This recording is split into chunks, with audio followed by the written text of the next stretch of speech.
Dear God, I got one question. I need to know, do revolutionaries go to heaven? And if so, may their legacies last forever and their seeds grow. Tell them that we love them so and never let them die slow. It's like we cursed to be born black.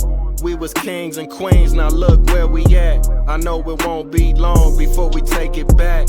I just hope I live long enough to see it happen, and that's a fact. Cause one thing when you pro-black, you might love your people, but they may not love you back. For more than 400 years, we've been under attack. We survived slavery and then they gave us crack. Do revolutionaries go to heaven? Do revolutionaries go to heaven? Do revolutionaries go to heaven? Do revolutionaries go to heaven? Do revolutionaries go to heaven? I wanna know. Do revolutionaries go to heaven? I hope so. Do revolutionaries go to heaven? I wanna know. Do revolutionaries go to heaven? I hope.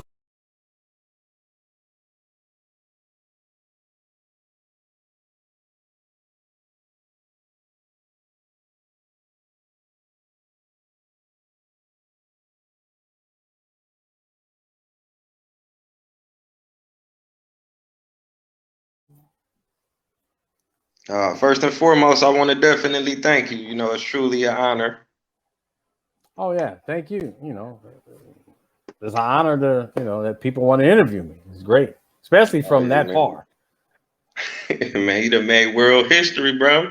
All right, we're gonna get straight into it. So, peace and blessings, family. Thank everybody for tuning in. This is another episode of Taye Speaks. We got a very, very special guest in the house. A hip-hop pioneer, a legend, an icon. He's worked with some of the greatest rappers and producers, most influential people that you can think of. He's made world history. He's in the Hall of Fame. So without further ado, for the viewers who may not know who you are, let them know what your name is, and definitely let them know where you're from. This is DJ Yella. You might have heard of me, coming straight out of Compton, from the world's most dangerous group, NWA. Look at his shirt. All day, you gotta represent one of the greatest. So let them know, what was it like growing up in Compton? You know, I guess it wasn't too different. I guess because all ghettos are ghettos. I don't care where you are, right. Anywhere in the world, a ghetto's a ghetto. They're the same thing. You used to it. It's not scary for us, but for the outsiders, when it come in, right. Then they'd be like, "Whoa, gunshot!" You know, gunshots and fights and this and that. That was an everyday thing in the ghetto. It was cool though, but it was actually pretty fun. Right. You know, a lot of people have misconceptions about LA and Cali just because of the things they never seen and they never actually got a chance to visit and, you know, see people there or whatnot. So my next question is, when did you get into the music? What inspired you? Who were some of your influences and how did you first start out? I first started out playing the drums. I was in 7th grade and I just got on the drums and started playing.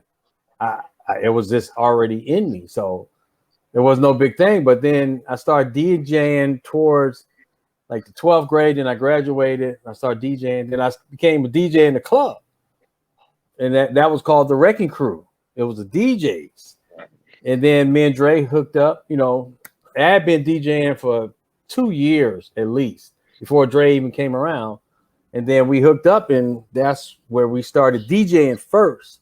Then we got into the music. Okay. Now, may I ask, what was the hip hop scene like in LA and Compton in comparison to what was going on in New York? Was y'all like copying at first, or did y'all just have your own flavor? What was some of the similarities? Was y'all wearing high tops and gold chains, or was it different? Maybe. Well, I don't think we really copied in the beginning. Right. It was just New York had been out, you know, they started it and all this stuff. And then we started it first with the World Class Wrecking Crew, but it was more fast music. It wasn't the gangster stuff yet until we started NWA. Okay. Once we started NWA, we just had our own style. We didn't create it. We lived our style. So when we opened our front door, that's what we rapped about, the streets. That's why so many people could relate to it. You know, how many people's from the ghetto? A whole bunch is from the ghetto. Ain't saying the ghetto's a bad place, but you know, we can relate to what's going on in the street. So, and we had our style, how we wore, you know, Raiders caps and this and black, and you know, that's just our style. New York wore their thing, we wore ours. Right. And I'm glad you said that, because when NWA came out, y'all changed the music, y'all changed how people dress, y'all changed Yeah. cars. Everybody wanted to ride in the 6-4s Yeah, and the palm 6 trees row. and everything. I mean, So y'all it's just, really, you know, the thing is, we didn't try to do that. We just Mhm. did music to make a few bucks. That was all. That's all our goal was. It never was gold records, platinums, and all these groups and movies and Hall of Fame. We had no idea that was coming. And all the football teams, all the basketball teams got black uniforms somewhere in a trio of uniforms. You know, football, Mhm. everybody got black now. The LA Kings, they was purple and gold. Now they're black and silver. So we changed a Right. lot, but we didn't try to. We didn't know what we was doing.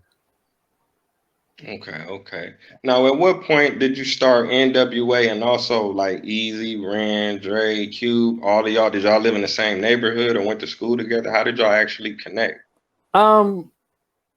Dre knew Easy. Easy knew Ren. Cube was around me and Dre in the Wrecking Crew days because he came from another group called CIA that Dre did. One, you know, they did one song. So some grew up together and some didn't. You know, me and Dre didn't even grow up together. So, you know, it just, once we got towards the end of the World Class Wrecking Crew, because we made no money there. So that's why we went from that to the next, to the, you know, to the real group, I say. And it just happened, you know. It wasn't planned, it just happened that way. Right. It was organic, Yeah. Oh definitely. yeah. Oh yeah. What was the time period like from going from the world class wrecking crew to actually going to, well, Easy Does It came out first? Boys in the Hood. Boys Okay, in the Hood yeah. was So what was like? that was like a night and day.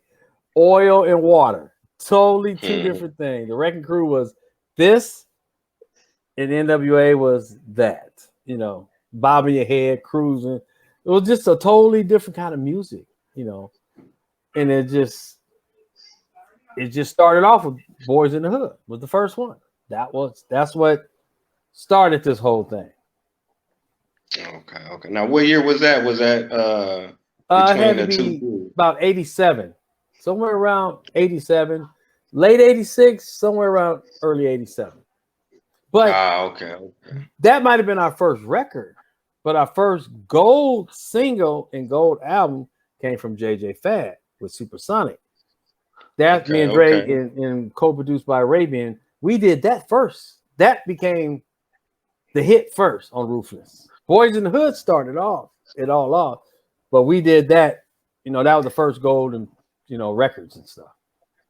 Man, that's amazing. Big shout out to JJ Fad, most definitely.